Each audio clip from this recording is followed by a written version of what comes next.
no feats, no signs of strength. No, I guess you could say Marine Ford, bro, but he wasn't boxing for real. Come now, on. what I will say is that I do believe Mihawk is the world's strongest swordsman. He is the best swordsman in the world in terms of swordsmanship, and I've always said this. What they need to do is explain that nigga's freaky ass eyes. What the fuck is this? This nigga dead or alive? Like, this nigga got the Renegon? Like, bro, like, what the fuck is with them freaky ass eyes? And who? Personal anime hot takes. I've had a lot of time to think about it. I didn't want to rush this type of video, so when you watch this video, you're not supposed to agree with me, okay? These are supposed to be hot takes for a reason, but if you do, shout out to you. You part of the team. All right, let's get into it. At number 10, I have Hajime No is the best sports anime ever created. Now, I say this with respect to Haikyuu. I say this with respect to Kuroko no Basket. I say this with respect to Slam Dunk. I don't really think so. Well, my reason for this hot take is because the Haikyuu fans are in a. I mean, I guess that's the whole point of a hot take, but Hajime over Haikyuu is crazy. Left out of the conversations as one of the greatest sports anime of all time, and I ain't never even seen it. Basketball is my favorite sport, but I heard a lot about it. You know what I'm saying? I heard bro got hands. He really be boxing shit, but because I think Hajime no Ippo's take on boxing is one of the greatest things I've seen in all of anime, not just sports anime. Hajime no Ippo is hands down the most motivational anime I have ever watched in my life. I mean, from seeing Makunouchi Ippo literally do road work to the point where he starts to throw up, to see the fact that he was suffering early on and getting bullied, and Takamura took him under his wing and he started training at the boxing gym, to see, you know, it looks alright, bro. I might watch it. Help him push and elevate his skill level. But I still don't have it over Blue Lock and Haikyuu. But there's other characters outside of him that are great as well. I remember when Takamura was preparing for his fight against Brian Hawk, we had an opportunity to see how Takamura trains and the level of commitment that Hajime no Ippo was able to illustrate with its manga panels, with the anime show. It's just unbelievable. We're seeing Takamura literally struggle and push himself to the brink of exhaustion just to make weight for the match. Takamura literally had to dehydrate himself to a point where he was barely recognizable. Somebody that is so damn could not even really have the strength to be energetic, but he somehow found the way to have strength against Brian Hawk. This is what I'm talking about with Ippo, and it's not to say that nigga look crazy. Feel that fervor in watching Haikyuu, because obviously the chants and everything go crazy. We know about the Shirato Izawa, but when you're talking about hearing Makunouchi and you're seeing him going up against Sando, is different from the announcing, the music, the animation with the punches and the Dempsey roll. You really feel like you're watching one of the greatest boxing matches. Me personally, I mean, I heard a lot about it, you know what I'm saying? I think that it has a lot of like historical value to it, to the sports anime world, you know, up there with that the basketball one too. But honestly, Haikyuu and Blue Lock were just, those are pretty perfect. I mean, Haikyuu kind of fell off a little bit, you know what I'm saying? Still waiting on its return, still want to see the end of it. But Blue Lock right now is probably going to take the top of sports animes for sure. And I don't even be watching sports animes like that. Of all time, great level. And out of all the sports anime I've named, I think that Ippo is the greatest MC. I'm saying this as a basketball fan and a fan of Kuroko. At number 9, I have Sonic the Hedgehog is an anime. Now, I do think that this is a much broader conversation that has to touch on so many other series, but I will start the conversation with Sonic the Hedgehog. As you guys bro, that shit is not an anime. I have included Sonic in so many different versus battles between anime characters. Hot take or not, that shit is just not an anime. Too often is Sonic is a video game character. Sonic is not an anime character. How does he count? And not to say that I don't understand him being questionable. I get it. But what I do not understand is how the same grace that is offered to shows like Pokemon is not offered to a show like Sonic the Hedgehog. The same grace that is offered to a show like Digimon is not offered to a show like... The difference is that Sonic is literally just a cartoon. Like, I feel like at the most it's a cartoon above being a video game. And honestly, like, I think it's fine for there to be animes and there to be cartoons. You know what I'm saying? Then cartoons should just be in their own category. Cartoons is cool too. You know what I'm saying? But we just can't put everything as an anime just because like we're anime fans and we find a lot of, correlation between the two. But nah, I just don't think that Sonic should be. It shouldn't be no anime. I think we should just leave it as a cartoon and a video game, whatever. You know what I'm saying? There's stuff for everybody. I don't think we need to keep mixing the two, and bringing Pokemon into that shit is dead wrong, bro, because, if anything, Pokemon has more of a right to be an anime than any other cartoon if we're to, be on that. Kirby. Yes, these are all video games. And even if they started off as video games, it does not mean that we have the opportunity to deny when they have an animated series. Devil May Cry is a video game that just dropped an animated series. Devil May Cry was fire on PlayStation 2. Of the anime manga universe. I don't know for what reason why these certain video game characters like Sonic and Kirby aren't allowed to have that same grace. But what I will say is that the purpose of anime is literally to adapt from an original source. Now, the original source that we are used to is manga, which is just Japanese comics. But who's to say that you can't adapt something from a video game? What is the issue? Nigga, I say it, nigga. Bias towards just the comics and not the video games. For me, I never really understood it because you even have anime originals like Code Geass. There's no previous manga for Code Geass to go off of, right? That's crazy. I didn't even know that. Do we say that's not anime because there was no manga to help bring it into an anime adaptation? Where do we draw the line? And I'm cool with people. We draw the line with cartoons and animes, bro. They're separate. That's the line. You feel me? Right there. Sonic the Hedgehog from the video games, or you can even go into the comics, which is I catch a nigga talk about Sonic's an anime, bro.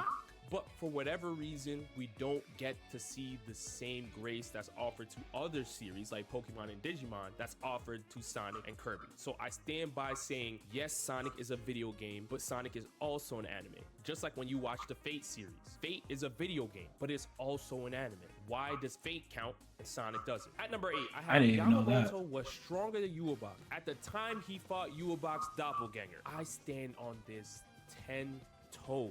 The amount of Yamamoto slander I have been seeing from the entire anime community has been crazy to me. I don't understand. I kind of feel like we deserved a lot more of Captain Yamamoto. But I understand because he's so damn strong. But just to see that nigga get taken out by a doppelganger with as strong as he is, and we ain't really seen much, that's pretty crazy. I ain't gonna lie. Aizen is plotting against the Soul Society. He would have not been able to pull his plan off because Yamamoto is that powerful. Yeah, no. That man Yamamoto would have bodied that nigga, bro. History fighting against Yamamoto in the past. He knew what the situation was. He said to himself, Yamamoto is one of the strongest characters. We need to bring back just non-plot armor animes, bro.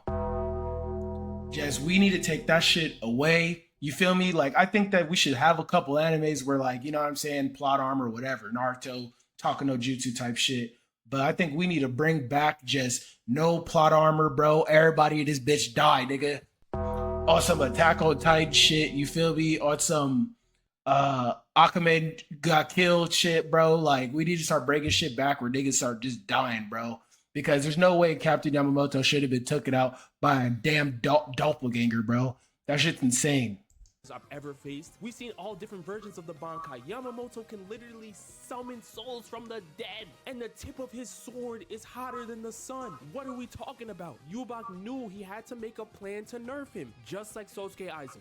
So what did he do? He said, hey, I'll have one of my Stern Ritters disguise himself as a doppelganger and force Yamamoto to waste his Bankai on fodder. And that's exactly what Yamamoto did, mistakenly, of course, but he used his most powerful weapons against a weaker foe, not knowing that it wasn't the main guy he wanted to see. And a lot of people have questioned him and said, wait, this all-powerful being didn't recognize that he was fighting a doppelganger? He was fighting a shadow clone? He wasn't fighting the real thing? Again, I believe that Kubo was trying to show us that the hate and the vitriol, bro, he made Yawak, like, he made that dude way too strong, bro. Like, and it's like, honestly, like, I don't understand how Yamamoto isn't body hit, but Ichigo could fight him is crazy. That's plot.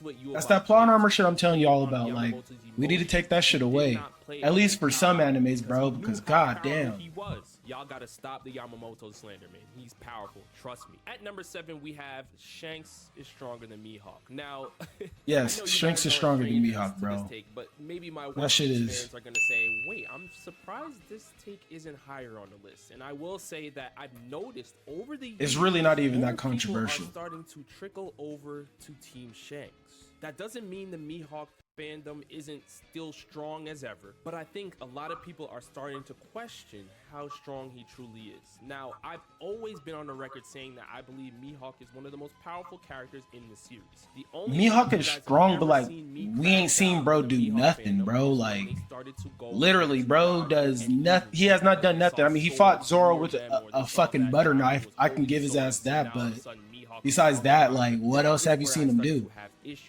Because outside of them holding swords, there has been no feats, no signs of strength. No, I guess you could say Marine Ford, bro, but he wasn't boxing for real. Come on. Now, what I will say is that I do believe Mihawk is the world's strongest swordsman. He is the best swordsman in the world in terms of swordsmanship, and I've always said this. What they need to do is explain that nigga's freaky ass eyes.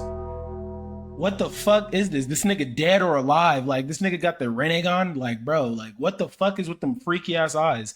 And who proclaimed him this title of the strongest swordsman? Like, we need a backstory. We need something, because we get into the end, bro. I got a lot of questions, especially when it comes to this nigga Mihawk.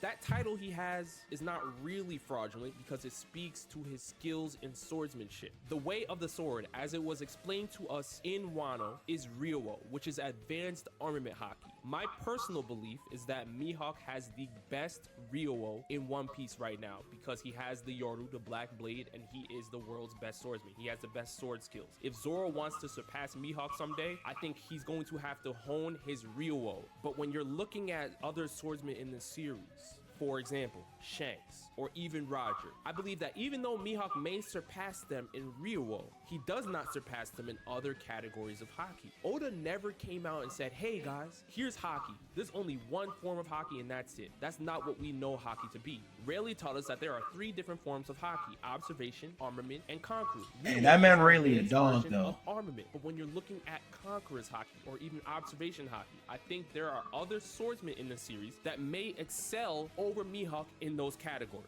Categories of haki that aren't directly tied to swordsmanship like Ryo is and armament haki. And this is where I think Shanks beats Mihawk. Or at least you want to say they're equal, that's fine. I think you could give Mihawk armament haki, but when it comes to conquerors and what we've seen on paper from Shanks, whether it was using his Wi-Fi haki to scare Ryokugyu, clashing weapons with Whitebeard and splitting the sky, taking Captain Kidd and his entire crew out with one attack, defeating Loki, or even having Dorian Brogy name drop him when they're talking about a comparison to Joy Boy's Haki Knot. Shanks is one of the greatest conquerors. Hey, Shanks going up against Whitebeard when his literal captain used to be go against Whitebeard for, what was that fight, 3 days? And Shanks is now a captain and he could go head up with Whitebeard. I think that speaks a lot to his power, you know, over a lot of people. I mean, we haven't seen a lot of, you know, on-screen feats, but somebody else's I think that speaks a lot. It's something that we have not seen from any other character in the series thus far. This is not a hot take about Mihawk being weak. This is a hot take about how people underestimate how truly powerful Shanks is. At number 6, I have Suzaku is the reason why Lelouch suffered the most. For my Code Geass fans, I'm sorry.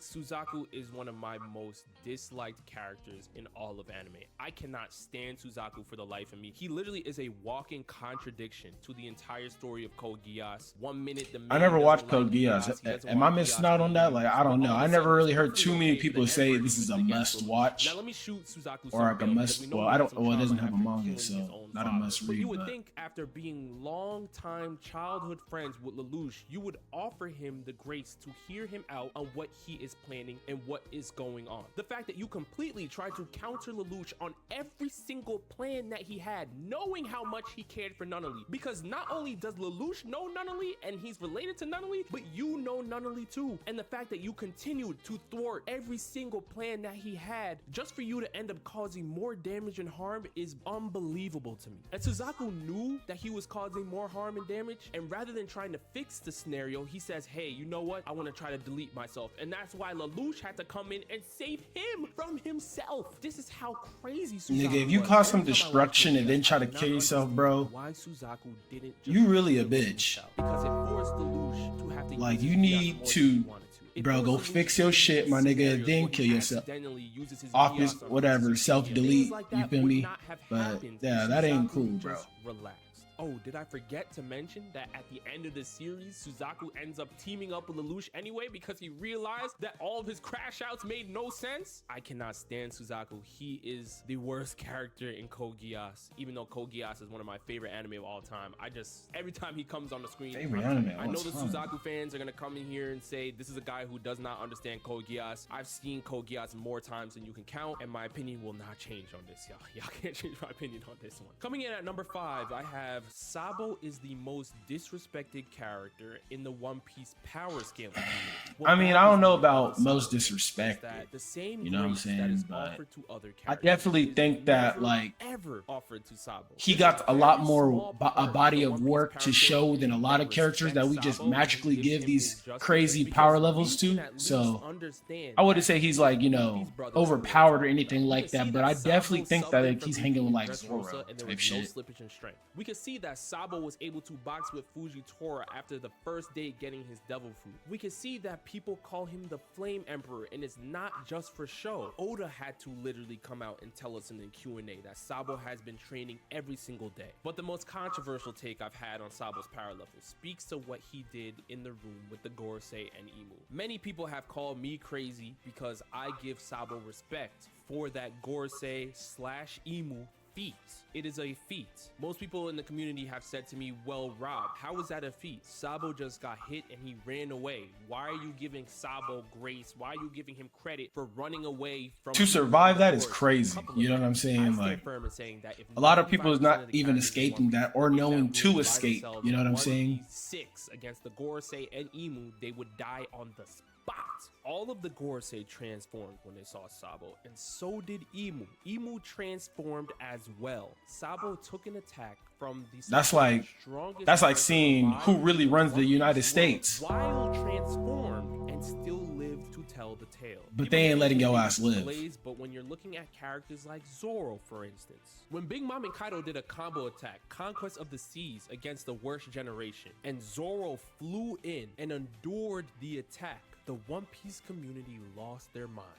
Zoro tanked an attack from 2 Yonko. He's the greatest. His durability is insane. And I'm not here to question any of that. But when Sabo takes a direct attack from a transformed Imu, who arguably has the greatest haki in One Piece right now, and survives, all of a sudden, it doesn't speak to how great Sabo's haki is. It doesn't speak to his defense, his durability, his training, none of that. And I'm here to tell you guys to keep disrespecting Sabo. Keep doing it. Oda tried to tell you guys that Sabo has been training every single day and people still do not want to buy in. Just make sure you keep that same energy when we get some crazy Sabo feats in the future. Keep the same energy. I don't want any switching up. You wasn't with us when we were shooting in the gym. At number 4, I have Sunjinu has more aura than Freeren. I had an opportunity to have a conversation with my friend Kumar. That's a hot take? He picked Freeren for having more aura over Sunjinu. Bro, Freeren? That's just not even a hot take for was going to cause such a war. Now, I want to preface my comments by saying that I am a Freeren fan. I believe Freeren should have deserved Anime of the Year over Solo Leveling. But when you're talking specifically about the topic of aura, as much as I believe Freeren has aura at high magnitudes, Sunjinu does this for breakfast, lunch, dinner, sleep, awake, 24/7 aura farming. Kumar's point to me was that Freeren is able to be happy and whimsical, but then when she gets serious, you feel her aura more because she's not doing it on a consistent basis. And although I do understand that point, I want to reiterate that Sunjinu does this day in and day out. Freeren told the demon Aura to go kill herself, and she did. In contrast, yeah, that's tough. Sunjinu doesn't even allow you to die. He literally forces his enemies. And that's literally where the argument's over with. You bringing a nigga back to life to fight for you after you bodied they stupid ass. you to rest in peace. There's no RIP Iron, all right? It's Iron. Now you're a part of my team. Go fight that fodder for me. Go be a meat shield in my defense. When Frieren moves around, I called him a meat they shield. respect her as one of the greatest mages of all time. But the land as a whole on a macro scale really worships Himo. And it's not until people get to see Frieren really act out that they understand how powerful she truly is. When it comes to Sunjinu, there is nobody in Korea that can box with him. Nobody. All of the S classes that Korea, bro. I say there's a multitude of animes if you could, like, you know, I don't even know if we consider this like an isekai or not, but bro boxing with a lot of people, bro. And the other hunters, they now request his permission to act out and do certain things. And as powerful as I think Frieren is, I don't think she commands that level of respect. But I still love Frieren. I love her character, and I think her character is even better than Sunjinu's. But I just want to make sure that, I mean, she had 100 years. You give Sung Jin-woo 100 years to be alive. I mean, shit. Crashing out on the world.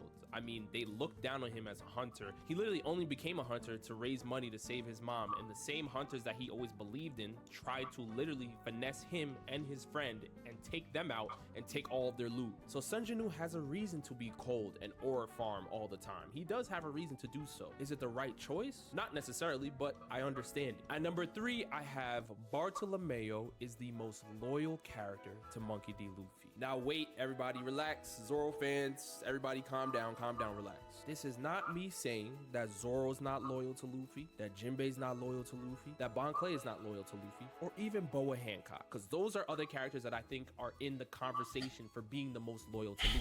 I know other people are going to mention... I put him up there at top 2. You know what I'm saying? I put him up there at top 2, but nobody's more loyal to Luffy than Zoro, bro. I mean, we just can't really say that, but Bartholomew, like, he did a lot for Luffy. He gave him he helped raise his flag up and started building a grand fleet. Like, I give him that. Jinbei too. Jinbei was pretty loyal too, but you know what I'm saying? I say Jinbei was more loyal to Ace, which made him more loyal to Luffy. To my Jinbei take is that he was initially loyal to Luffy because of Ace, and I can't deny that fact. Yeah. But what he has done since then, like giving Luffy his blood and holding off Big Mom so they can make their way to Wano, has been stellar. Jinbei is hands down a top 3 loyal character on the Straw Hats to Luffy. But I don't know. I think that nigga Jinbei. I think that nigga Jinbei on that ship for Robin. Now has a Straw Hat Grand Fleet. Bartolomeo is the one that you see, bro. He always with her. You feel me? I don't know if it's Luffy, if he's real Luffy homie, or if you know what I mean. He's trying to get some buns. To drink poison in defense of Luffy. And one thing Bartolomeo would never ever in a million years do is leave the Straw Hat Grand Fleet or speak against them. That's a fact. Now, Zoro has done many things for Luffy, not only being his first mate and trusting him so much, but obviously you have the situation with nothing happened in Thriller Bark. Zoro has been with Luffy every single step of the way. But there are times where Zoro, in order to get a point across to Luffy, has threatened to leave the crew. For example, Usopp in Water 7. Usopp leaves the crew, and in order for Zoro to try to teach Luffy how important it was to allow Usopp to apologize and come back the right way, Zoro threatened to leave the crew himself.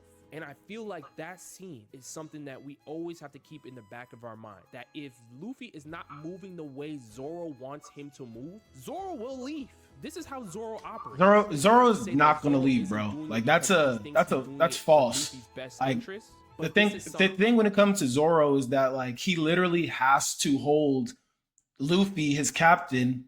He has to hold him to a high standard, because if he understands that as strong as they're all going to be together is as strong as their leader, and Zoro can't be the strongest if he's following a weak leader. So I think he's telling that to Luffy to let him know the severity of the situation, because us knowing Luffy's personality, sometimes he doesn't take things as serious as he should, or he doesn't really realize things that he should realize. So when it comes to Zoro, when he said that he'd leave the group, I don't think that Zoro will leave the group. I think Zoro will catch the fade with Luffy real quick. And after they run that fade, you feel me? I think they'd be back solid, but I don't think Zoro would ever leave the crew. Like, he's loyal to a fault, bro. What are you going to do? Leave the crew and get lost? Like, something that Bartolomeo would never ever do. Now, you can have a conversation about whether you think Bartolomeo is loyal to a fault, and Zoro choosing not to be a yes man is better for Luffy's character. I think yes, 100%. But when we're talking about he should not be a yes man in general, as loyal as Zoro is, I don't think he compares to Bartolomeo's loyalty. At number 2, I have Dandon is not weird. It was marketed wrong. Now, I believe what happened to Dandon on its release is a travesty. Many people saw the first episode and saw that there were very serious themes being discussed and immediately checked out of Dandon and called it every name under the sun except for a great anime. And I do understand that I wouldn't say it's a great anime, but the thing about Dandon is that it is a weird anime, and I think that, you know, those weird animes, they have their own place over there. It's kind of crazy that it's a shonen, but it's probably one of the weirdest shonens of even that. Like, maybe they were just trying something new, but you know what I'm saying? It's definitely a weird anime. Like, to call it not a weird anime, like, you're just lying. You know what I'm saying? And it's fine. It's fine for it to be. Because he is showing these themes, he also shows the greatness. And it's fine for it to be a weird anime. You know what I'm saying? Like, it's just, it's its own category. Like, you know what I'm saying? Just leave that for those people over there. It was a cool anime, but it had some crazy ass scenes. Like, that shit's weird. Is dealing with losing his balls. To that, I'll say this: Dandon is a series that is trying to discuss ghosts and aliens, talking about things that are unknown to us. One of the most definitely think it should be up there for running for one of the best animes to drop this year, just for how well it did. But being probed by an you know, alien doesn't mean they bring you up into the UFO and they give you a high five and you guys start playing Uno. Normally what you hear from people that have had these theories or alien encounters, whether these stories are fiction or fact, this is up to your own personal interpretation or beliefs. People being probed by aliens is going to be inappropriate because it's showing that the alien is interested in the human body. I'm not saying that watching these things should make you feel comfortable, because it shouldn't, but I think that was Yukinobu Tatsu's intention. The intention of Dandon is that you're going to see fun and adventurous themes, but you're also going to see dark things, or you're going to see things that make you feel uncomfortable, because that is the whole point of the show. The mangaka is literally exploring the unknown with ghosts and aliens and tying it to a romantic comedy shonen action. And this is why I personally believe Dandon would have succeeded better on release if it was marketed as a seinen and not a shonen. So I'm not sitting here saying that you have to enjoy Dandon, even though I think it's a great series. I do understand if that's too jarring to people, but I do still think that Dandon is one of the greatest series out there, and it just got dealt a bad hand. It should have been marketed as a seinen, but certain things that Yukinobu Tatsu put in here, I think it could still be a great anime, bro. It's just weird. Like, that's fine. Like, there's plenty of shit, bro, that, you know what I'm saying, that is weird, that get marketed better or worse, and people still fuck with it. Like, it's just what it is. But we get to see how these characters navigate and how they elevate and persevere through these things. That is really the true story of Dandon. And when I see series like Berserk and Vinland Saga and AOT and others get so much love, when they have so many more crazier themes than what I'm seeing in Dandon, I just personally feel that Dandon was just... Okay, that has to be a hot take. We are not going to sit here and compare Dandon to Attack on Titan. Those is two different types of animes right there. And Attack on Titan does not have nearly as many weird and uncomfortable scenes as Dandon have. But, you know, it's a hot take, so hey.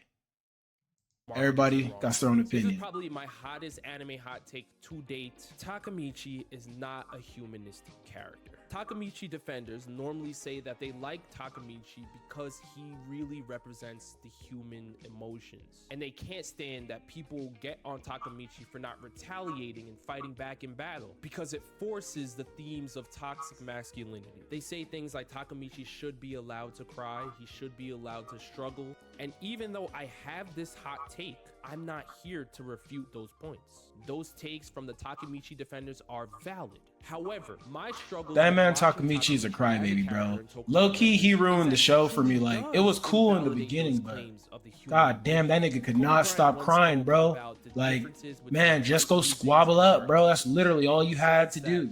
You feel me? You hanging with gang members, nigga, and you still acting like a bitch, bro, crying. You feel me? You the only nigga that could come back. Able to use these dark You the only nigga that can get a second chance, and you still crying, bro, with Nato on your face, bro. That shit is sad, bro. That shit ruined the series, you ask me. That you could really go down. We see the dark musings that are built up in human beings all throughout the history of humanity. You either find a way to let out and express all that dark energy, or you keep it bottled up and allow it to destroy you within. We've seen this happen with Deku during his vigilante arc. Deku was struggling with a lot internally, and because he felt like it was his duty to save the world, he did not tell anybody else about his problems, and he kept them all to himself. And he ended up going into his vigilante Deku arc, where he shut the world out and tried to save the world solely. That forced his class to go in and save him from himself. Takumichi has done neither. He has not held onto his dark musings, allowing it to destroy him from within, nor has he shown us what happens when you let it all out. Some of you may say, well, Rob, hold on. If he's emotionless, that still is a human emotion. Him not showing